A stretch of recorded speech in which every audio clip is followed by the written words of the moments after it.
திரு நந்தகுமார் உங்கள்கிட்ட திரு பொன்வில்சன் விட்ட இடத்துலேருந்தே பேசணும்னு நினைக்கிறேன். அவர் வந்து இது நாட்டுப்பண் விஷயத்த சொன்னார். அதில் அட்லீஸ்ட் நீங்கள் வெளியில் யூ கேன் கம் க்ளீன் இந்த மாதிரி ஒரு வில்சன் சார் நீங்கள் முடிச்சிட விரும்புனீங்களா? நான் அதையும் சேர்த்து கேட்டுறேன் நந்தகுமார் சார். எஸ், ரொம்ப சொல்ல ஒரே ஒரு விஷயம் சொல்லிடுறேன். இப்போ ஃபெலிக்ஸ் வந்து அந்த வழக்கை பற்றி பேசினார். எதுனா இன்கம் டாக்ஸ் வழக்கு. அப்புறம் இல்ல நீங்க புதிய பாயிண்ட்ஸ் இருந்தா நீங்க ரிசர்வ் பண்ணி சொல்லுங்க. இவர் நந்தகுமார் சார் இன்னும் பேசவே இல்லை. இல்ல ஒரே ஒரு நிமிஷம் சொல்லி முடிச்சிடறேன். இந்த ரோல்ஸ் ராய்ஸ் வரி விலக்குல வந்து நீதிபதி எஸ்.எம். சுப்பிரமணியம் 1 லட்சம் அபராதம் விதித்து 2021 ஜூலை 13 அந்த வாசகத்தை அப்படியே நான் படிக்கிறேன். வரி என்பது நன்கொடை அல்ல, அது வறியவருக்கு செய்ய வேண்டிய கட்டாய பங்களிப்பு. நடிகர்கள் ரியல் ஹீரோவாக இருக்க வேண்டுமே தவிர ரியல் ஹீரோவாக இருக்கக்கூடாது. சமூக நீதிக்காக பாடுபடுவதாக கூறிக்கொள்ளும் நடிகர்கள் வரி ஏய்ப்பை செய்வதை ஏற்க முடியாது என்று நீதிபதி கண்டனம் தெரிவித்தார். Okay, your point being? இது முக்கியமான விஷயம். அடுத்தது அந்த 15 கோடி வழக்குல புலி படத்துல 2015-16 வழக்குல வந்து 15 கோடி நாங்கள் கணக்கு காட்டவில்லை என்பது உண்மைதான். ஆனால் அதற்குரிய வரியை கட்டிவிடுகிறோம். ஆனால் 1.5 கோடி அபராதம் என்பது 3 ஆண்டுகளுக்குள் கொடுத்திருக்கணும். 2019 கொடுத்திருக்கணும். 2022 கொடுத்தாங்க. அதுதான் தவறுன்னு சொன்னாங்க ஒழிய 15 கோடி நாங்கள் கணக்கு காட்டவில்லை என்பதை ஒப்புக்கொண்டார்கள். இது உண்மை. Okay Felix sir, you have an explanation. நான் மற்றவங்கள்ட்டே போனேன். Yes I have sir. இப்போ இவர் சொன்னார்ல எஸ்.எம். சுப்பிரமணியம் நிதியரசர் சொன்னதா வந்து ஒரு கட்டணம், அதையும் மேல்முறையீட்டில் போய் இதுவும் தவறானது அப்படின்ற அந்த வாசகத்தை தூக்கியிருக்கோம். அதை ஏன் இவங்க சொல்ல மாட்டேங்கிறாங்க? ரெண்டாவது, சென்னை உயர்நீதிமன்றத்தில் முதல் ஒரு ஒற்றை நீதிபதி எங்க பக்கம் நியாயம் இருக்கு, இந்த பணம் இந்த அபராதம் போட்டது தப்பு அப்படின்னு ஜட்ஜ்மெண்ட் கொடுக்குறாங்க. மேல்முறையீடு போகுது. இந்த எலெக்ஷனுக்கு முன்னாடி மேல்முறையீடு இருந்துச்சு. அந்த மேல்முறையீடு நல்லா எடுத்து பாருங்க. I am not going to the merits of the case. நீங்க ஃபைனை கட்டுங்க, அப்படி இல்லைன்னா நீங்க வந்து அப்பீல்ல பாத்துங்க, இப்படிதான் போட்டிருக்காங்க. இது வேண்டுமென்றே திட்டமிட்டு எங்க மேல ஒரு அவதூற பரப்புறதுக்காக தொடர்ந்து நடத்தப்படுகிற ஒரு செயல். அதற்கடுத்தது இவர் வந்து நம்ம வில்சன் அவர்கள் வந்து பேசும்போது தேசிய கீதத்தை சொன்னாங்க. இன்னைக்கு அவையில் முதல்வர் குறிப்பிட்டார் இல்லையா, திரு கலைஞர் அவர்களின் உருவப்படம் திறக்கும் போது இதே அவையில் first national anthem followed by Tamil Thai Vazhthu. இதற்கு என்ன விளக்கம்? இதுக்கு கேட்டா எதிர்கட்சி தலைவர் வந்து புரோட்டோகால் என்றாரு. President governor is direct representative of the president. அப்ப அவருக்கும் அதே புரோட்டோகால் தானே இங்க இருக்கும். அதையே இவங்க ஏத்துக்கிற மாட்டேங்கிறாங்க. சோ தொடர்ந்து இவர்கள் எப்படி வேணாலும் அவதூறுகள் பேசிட்டே இருக்கலாம். மக்களுக்கு தெரியும் என்ன உண்மை என்பது. இதுல நீங்க வந்து நான் சொன்னது ரெண்டையும் வேணா திரு வில்சன் வந்து மறுக்கட்டுமே, நான் வந்து அதுக்கு ஆதாரபூர்வமா நான் உங்களுக்கு கொடுக்கிறேன். நான் ஓகே வில்சன், அடுத்த ரவுண்ட்ல நீங்க விரிவா சொல்லுங்க. ஃபெலிக்ஸ் சொல்லிறேன் சுருக்கமா. ஃபெலிக்ஸ், இந்த 1.5 கோடி அபராதம் தான் சொல்றீங்க ஒழிய அந்த 15 கோடி நீங்கள் கணக்குல காட்டுனீங்களா காட்டலையா அத சொல்லுங்க. இல்லங்க, அதை ஏத்துக்கிட்டீங்களா இல்லையா? அந்த financial இயருக்குள்ளே வரீங்களே, there is a financial year என்றது வேற. financial yearக்குள்ள நாங்க கட்டியிருக்கோமே, அது எப்படி இல்லங்க அது நீங்க அசஸ்மென்ட் இயர் முடியறதுக்குள்ள தான் கட்ட முடியும். ரைட்ல வந்து கண்டுபிடிச்சது தானே. இல்ல சார், ரைட் சார் நீங்க பிப்ரவரியில ரைட் வரீங்க சார், மார்ச்ல தானே சார் கட்டணும். அதுக்கு முன்னாடி நீங்க வந்தீங்க சார். இது வந்து நீங்க தயவு செய்து as a friend ஆவும் சொல்றேன், ப்ளீஸ் போய் அந்த கேஸ் நல்லா படிங்க. Okay, the matter is subjudice. நான் வைடன் பண்ணனும்னு நினைக்கிறேன். அதாவது ஃபெலிக்ஸ் தவிர வேற யாருமே படிக்கல சார். ஃபெலிக்ஸ் மட்டும் தான் படிக்கிறாரு. சரி இல்ல சார், நீங்க அக்யூட்டல் கொடுத்திருக்காங்கன்னு சொல்றேன் சார். அதை நீங்க ஒத்துக்கற மாட்டேங்கிறீங்க. முதல் Nandakumar sir please come in. நான் இந்த டிபேட் வைடன் பண்ணனும்னு நினைக்கிறேன். நந்தகுமார் சார், இப்போ இதுல நாட்டுப்பண் பத்தி பேசினார். அதுல இவங்க எடுக்கிற ஸ்டான்ஸை பார்க்குற ஒரு பொசிஷன் எடுக்கிறாங்க. பாஜக கொள்கை எதிரி தான், ஆனா எல்லாத்துக்காகவும் மோதிட்டு இருக்க அவசியம் இல்லை அப்படிங்கிறாங்க. அதுல நீங்க எல்லாம் ஒரு இன்டர்பிரட் பண்ண ஒரு நியூவான்ஸை as many words வெளிப்படுத்துறாங்க. இந்த அப்ரோச் எப்படி பார்க்குறீங்க? இந்த உரை, அதற்கு வந்த எதிர்வினைகள், இது பற்றி உங்களுடைய முதற்கட்ட கமெண்ட்டையும் சேர்த்து பதிவு செய்யுங்க. இது வந்து மினிஸ்டர் ஆஃப் ஹோம் அஃபேர்ஸ்னுடைய டைரக்ஷனே இருக்குது. கவர்னரோ பிரசிடென்ட்டோ வந்தாங்கன்னா அவங்க வரும்போதும் போகும்போதும் நேஷனல் ஆந்தம் பாடணுங்கிறது. அப்போ இது வந்து இன்னைக்கு வந்து இது காம்ப்ரமைஸ் இல்லை. அடுத்தது நேத்து பேசும்போது எல்ஓபி என்ன ஒரு வார்த்தையை பயன்படுத்துறாருன்னா, நாங்க ஆட்சியில் இருந்தபோது இந்த அவையனுடைய இறையாண்மையை காத்தோம்ங்கிறாரு. அப்போ லீடர் ஆஃப் அப்போசிஷனுக்கு இறையாண்மைன்னா என்னன்னே தெரியலையா அவருக்கு? இறையாண்மைன்னா சோவர்னிட்டி. ஒரு அசம்பிளி, ஸ்டேட் அசம்பிளிக்கும் sovereignty கிடையாது, பார்லிமெண்ட்டுக்கும் sovereignty கிடையாது. நம்ம country is run by constitutional supremacy.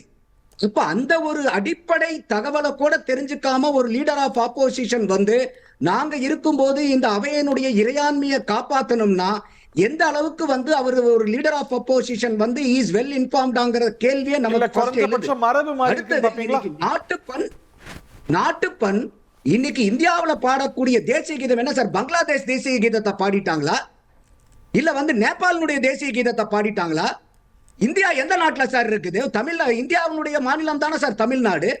அப்ப இந்தியாவினுடைய தேசிய கீதம் வந்து ஆளுநரும் பிரசிடென்ட்டும் வரும்போதும் போகும்போதும் பாடணும்னா ஜனகணமன தானே சார் பாடணும்.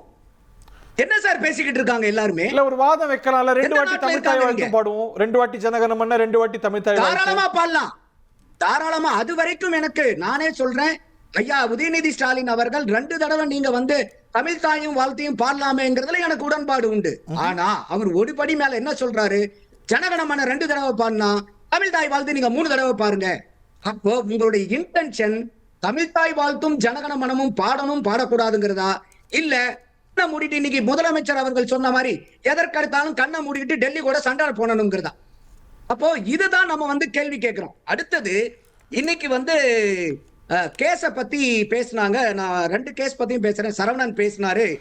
அவர் வந்து I think is an advocate, senior அட்வொகேட்டா இருக்காரு. He is. ஒரு டாக்ஸ் டிஸ்பியூட்டுக்கும் ஒரு கரப்ஷனுக்கும் வித்தியாசம் தெரியலையா மிஸ்டர் சரவணனுக்கு?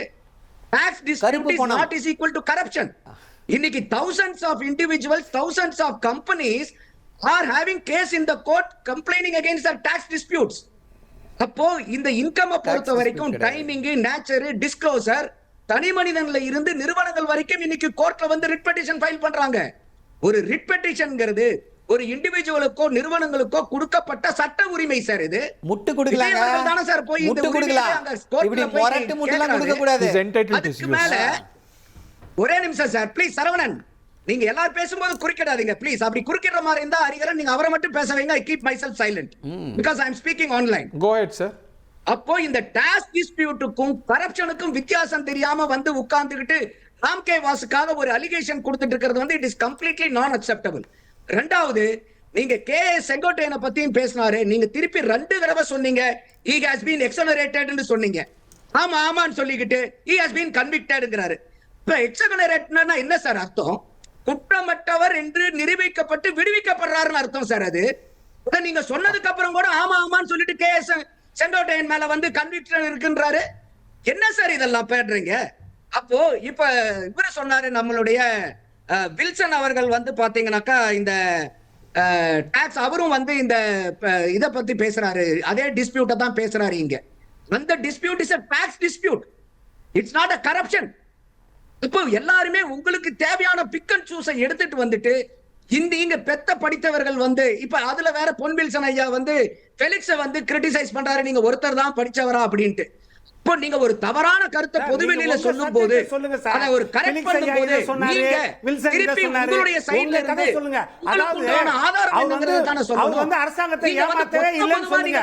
உங்க தலைவர் புனிதமானவர்னு சொல்லுங்க. நீங்க நாட்டு பண்ணோம் நீங்க ஒரு முடிவு ஒண்ணா நீங்க கேட்டுட்டீங்க, அது பதில் சொல்ல மாட்டீங்க. இருக்கிறவங்க பேசாதீங்க. போய் என்ன மாதிரி வந்து இந்த இடத்துல நீங்க வந்து படிச்சிட்டு இருக்கீங்க?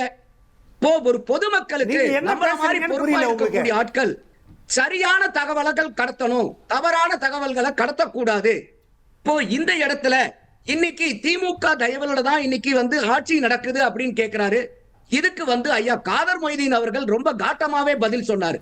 என்னன்னா அப்ப ஐயுஎம்எல பார்த்து திமுக என்ன சொன்னாங்கன்னா, எங்களுடைய வாக்க வாங்கி தான் அவங்க ஜெயிச்சுட்டு போயிருக்காங்க அப்படின்னு சொல்லும் போது ஐயா வந்து காதர் மொய்தீன் அவர்கள் காட்டமாவே இது முட்டாள்தனமான வாதம், அவங்க வாக்க வாங்கி நாங்க ஜெயிச்சிருக்கோம்னா எங்க வாக்கு வாங்கி தானே அவங்க ஜெயிச்சிருக்காங்க. அப்போ இன்னைக்கு கூட்டணி கட்சிகள் ராஜினாமா பண்ணணும்னு சொன்னா திமுக அந்த ஓட்டுல அவங்க வாங்கின 1,19,00,000 ஓட்டுல பிசிகாவுடைய ஓட்டும் உண்டு, சிபிஐ ஓட்டு உண்டு, சிபிஎம் ஓட்டு உண்டு, ஐயுஎம்எல் ஓட்டும் உண்டு. இப்போ அந்த 59 சீட்டையும் திமுக இன்னைக்கு ராஜினாமா பண்றதுக்கு தயாரா? இந்த தார்மீக உரிமை இருக்கா உங்களுக்கு? இப்ப இன்னும் வந்து எங்களுடைய தயவுல ஆட்சிங்கிறது என்ன சார் ஒரே புலம்பலா இருக்கு? எதுக்கு சார் இது மாதிரி? Please accept your loss. யாருமே தேர்தல்ல தோக்கிறது ஜெயிக்கிறது சகஜம். திமுக என்ன இந்த தோல்வி புதுசா? இல்ல ஏன் இந்த சார், தோல்வியை இது ஒரு மட்டும் உங்களால pre-poll ஏத்துக்கவே alliance வச்சு முடியல? அவங்க வந்திருந்தாங்கன்னா ஏன் இந்த வந்து விமர்சனத்துக்கே ஜீரணிக்கவே இடம் முடியல? இருக்காதுல்ல. It is well within the permissible political discourse. இப்போ ஒரு பொலிட்டிக்கல் டிஸ்கோர்ஸ்ல எந்த ஒரு அரசியல் கட்சியும் இந்த விமர்சனம் வைக்க தானே செய்யும். ஆல்டர்னேட் விமர்சனமும் இருக்கு நீங்க சொல்ற மாதிரி. Hari, you know very well that in constitution both pre-poll and post-poll alliances Absolutely. are அது accepted. மாற்று கருத்து இல்ல. ஆனா இந்த Felix has விமர்சனம் clearly இயல்பு தானே. explained. Felix has clearly explained once when the election is over, pre-poll alliance is dismantled. அப்ப கூட இவங்க இந்த கூட்டணி கட்சிகள்லாம் என்னன்னாக்கா ரொம்ப பெருந்தன்மையோட அவங்க சொல்லிக்கிட்டு இருந்தாங்க, நாங்க வந்து இன்னைக்கு ஆதரவு வெளிய இருந்து கொடுத்துக்கிட்டு இருக்கோம், நாங்க திமுக கூட்டணியில தான் இருக்கிறோம்னு சொல்லிக்கிட்டு இருந்தாங்க. ஆனா திமுக அவங்களுடைய பொறுப்பற்ற பேச்சுனால நாங்க தான் சொன்னோம், எங்களுடைய அனுமதியை கேட்டுதான் போனாங்க, நாங்க தான் அனுப்பிச்சு வச்சோம் அப்படின்னு இந்த சொல்றதுல கேட்டு கேட்டு கேட்டு அவங்க ரொம்ப கசந்து போய் இது ரொம்ப புளிச்சு போய் தான் அவங்களே பொறுமை இழந்து. நீங்க யோசிச்சு பாருங்க, 1967 இருந்து IUML ஒரு 2 எலெக்ஷன்ல மட்டும்தான் திமுக கூட இல்ல, மீதி அத்தனை எலெக்ஷன்லயும் திமுக கூட இருந்தாங்க. இப்போ நான் ஒரு கேள்வி கேட்கிறேன் ஹரி, 1998 பாராளுமன்ற தேர்தல்ல திமுக 5 சீட்டு ஜெயிக்குது, தமிழ் மாநில காங்கிரஸ் 3 MP ஜெயிக்கிறாங்க, CPI 1 சீட்டு ஜெயிக்குது. இப்போ பாரதிய ஜனதாவை எதிர்த்து தான் இந்த ஓட்டு வாங்குறாங்க, சீட்டு வாங்குறாங்க. உண்மையார் ஜெயலலிதா அவர்கள் வாஜ்பாய் அவர்களுக்கு ஆதரவை விலக்கினதுக்கு அப்புறம் திமுக யாரை கேட்டுட்டு போய் நீங்க பாரதிய ஜனதாவுக்கு ஆதரவு கொடுத்தீங்க? இப்ப நீங்க உங்களுடைய கூட்டணி கட்சி எல்லாம் வரலாறு படிச்சுட்டு பேசணும். என்ன அர்த்தம் இது? வரலாறு படிச்சுட்டு பேசுங்க சார். சொல்லுங்க சரவணன். சும்மா எல்லாம் தெரிஞ்ச மாதிரி நீங்க சொல்லுங்க, நான் தெரிஞ்ச மாதிரி கரெக்ட் பேசிட்டு பண்ணிக்கிறேன். இருக்காதீங்க. தவறான தகவல்களை பதிவு செய்யாதீங்க. தவறான தகவல்களை நீங்க பதிவு செய்யாதீங்க. அதன் பின்னர் கரெக்டா இருந்தா சொல்லுங்க, நான் திருத்திக்கிறேன் 1999 நடந்த தேர்தல்ல கூட்டணி வச்சு அந்த கூட்டணியில தான் ஆட்சிக்கு போனாங்க. இதெல்லாம் யாரும் இது பண்ணல. தவறான தகவல்களை சொல்லாதீங்க. Nandakumar sir, clarify please. படிக்காம அறியாமையில பேசக்கூடாது. Nandakumar sir, clarify. கேப்போம், கேப்போம். 1998 தேர்தல்ல பாரதிய ஜனதா ஜெயிச்சதுக்கு அப்புறம் உண்மையார் ஜெயலலிதா அவர்கள் அவங்க வாபஸ் பெறாங்க அவங்க ஆதரவை. 99 எலெக்ஷனுக்கு முன்னாடியே திமுக பாரதிய ஜனதாவுக்கு ஆதரவு கொடுத்து இந்த நம்பிக்கை எடுப்பு வாக்குல வாக்களிச்சாங்க. பாரதிய ஜனதாக்கு யார கேட்டு வாக்களிச்சீங்க? இல்ல, படிச்சிட்டு வந்து பேசுறேன்னு சொல்லிட்டு படிக்காம பேசிட்டு இருக்காரு சரவணன். அந்த நேரத்துல என்ன மாதிரி கருத்து கடத்திட்டு இருக்கீங்க? தவறான தகவல்களை சொல்லாதீங்க. தமிழ் மாநில காங்கிரஸ் அப்ஜெக்ஷன் பண்ணிச்சா? கூட்டணியில இருந்த கட்சி அப்ஜெக்ஷன் பண்ணிச்சா? இதுதான் கேள்வி. கூட்டணியில இருந்த தமிழ் மாநில காங்கிரஸோ கம்யூனிஸ்டோ அப்ஜெக்ஷன் பண்ணாங்க. கம்யூனிஸ்ட் விருப்பமா பாஜகவுக்கு வாக்களிக்கிறது இல்ல கம்யூனிஸ்டும் பாஜகவும் நிலைப்பாடு தெரிந்தது தானே. போய் 1998ல அம்மையார் ஜெயலலிதா அந்த சப்போர்ட்ட வாபஸ் வாங்குனதுக்கு அப்புறம் நீங்க பாரதிய ஜனதாவை எதிர்த்து தானே சார் ஓட்டு வாங்குனீங்க? இல்ல சார், சிபிஐ ஆதரவு கொடுத்துச்சா போய் பாஜகவுக்கு ஆதரவு கொடுங்கன்னு? அது இல்ல, பாரதிய ஜனதாவை எதிர்த்து ஓட்டு வாங்கிட்டு மக்கள் பாரதிய ஜனதாவுக்கு எதிர்த்தனாலதானே உங்களுக்கு அன்னைக்கு ஓட்டு அளிச்சாங்க. மக்களுடைய ஓட்டை வாங்கிக்கிட்டு யாரை எதிர்த்து ஓட்டு வாங்குனீங்களோ அதே கட்சிக்கு போய் நீங்க சப்போர்ட் பண்ணீங்க 1998ல. அப்ப அது வந்து இப்ப நீங்க பண்ணது என்ன? எதுல எங்க போய் குத்துறீங்க நீங்க?